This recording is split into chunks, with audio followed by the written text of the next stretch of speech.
Bharatiya Janata party शहर जिला अजमेर के जिलाध्यक्ष रमेश सोनी ने जिला पुलिस अधीक्षक को ज्ञापन देकर शहर में नशे के रूप में प्रयुक्त प्रतिबंधित दवाइयों की अवैध बिक्री, फर्जी बिलिंग तथा समाचार पत्रों में उल्लेखित कांग्रेस उपाध्यक्ष एवं अन्य कार्यकर्ताओं की संलिप्तता की निष्पक्ष, उच्च स्तरीय जांच एवं त्वरित कठोर कार्रवाई की मांग करी गई। अजमेर के अंदर जो ड्रग कंट्रोल डिपार्टमेंट है उसके द्वारा विभिन्न क्षेत्रों के अंदर और जो है जब छापे की कार्रवाई की गई तो दरगाह अंदरकोट क्षेत्र स्थित Khwaja medical and general store वहां पर जो है नशीली दवा और प्रतिबंधित एच शेड्यूल ड्रग्स के रूप में एविल के लगभग 500-600 के आसपास संख्या में इंजेक्शन पाए गए। ये इंजेक्शन सामान्यतः नशे के उपयोग में वहां की पीढ़ी काम में ले रही है और इस मेडिकल स्टोर के विरुद्ध डिपार्टमेंट द्वारा पूर्व में भी 3-4 बार कार्रवाई की गई और इनके लाइसेंस कुछ समय के लिए सस्पेंड किए गए थे, लेकिन बार बार इस प्रकार से प्रतिबंधित दवा को बिना बिल के बेचना ये शायद इस मेडिकल स्टोर के जो डायरेक्टर्स हैं उनकी आदत में शुमार हुआ है। और जैसा जानकारी में आया कि इसके डायरेक्टर्स पार्टनरशिप के रूप में कोई हमारे कांग्रेस के पदाधिकारी भी हैं, तो ये एक बड़ा विषय सामने आया है और मुझे लगता है कि ये हमारे अजमेर वैसे भी कुख्यात होता जा रहा है, बदनाम होता जा रहा है कि नशे के ट्रांजिट पॉइंट के रूप में, जहां से नशीली दवाएं अवैध रूप से मिलती है, बिकती है। हमारे अजमेर के युवा भी कहीं ना कहीं उसी चपेट में आ रहे हैं और न केवल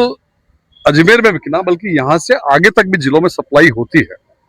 तो आज हमने इस विषय में, चूंकि इस डिपार्टमेंट ने अपनी कार्रवाई करते हुए ड्रग डिपार्टमेंट ने इसको लाइसेंस को रद्द कर दिया है। पूर्व के अंदर 3-4 बार सस्पेंड हुआ था, इस बार रद्द किया है। स्वागत योग्य कदम है, लेकिन आज हम कलेक्टर साहब से और एसपी साहब से मिले हैं और इस विषय में उनको अवगत कराया है कि इस विषय को बहुत मामूली सा लेकर के कि एक मेडिकल स्टोर का लाइसेंस रद्द किया गया है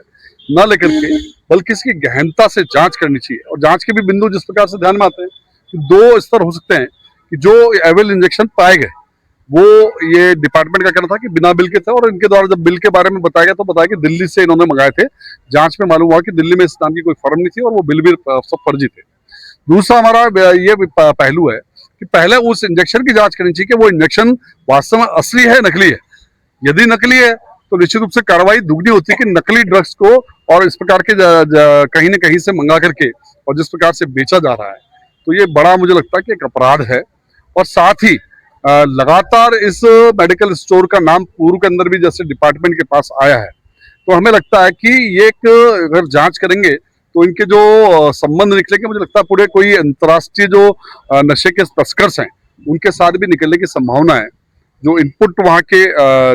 डिपार्टमेंट का था, तो मुझे लगता है कि इसकी गहनता से जांच होनी चाहिए। कलेक्टर साहब को उन्होंने ज्ञापन दिया और हमने एसपी साहब को भी ज्ञापन दिया है कि इस विषय को केवल मात्र एक मेडिकल स्टोर का लाइसेंस रद्द होना नहीं समझ करके, यदि अजमेर के युवाओं को हमको नशे से बचाना है और पूरे राज्य के अंदर जिस प्रकार से नशे का कारोबार हो रहा है और उसके संबंध, मुझे लगता है कि जब गहनता से जांच होगी और इनके डायरेक्टर्स की जांच होगी तो ये सब चीजें सामने आएगी। तो इस विषय को लेकर के आज हमने माननीय जिलाधीश महोदय और एसपी साहब को ज्ञापन दिया।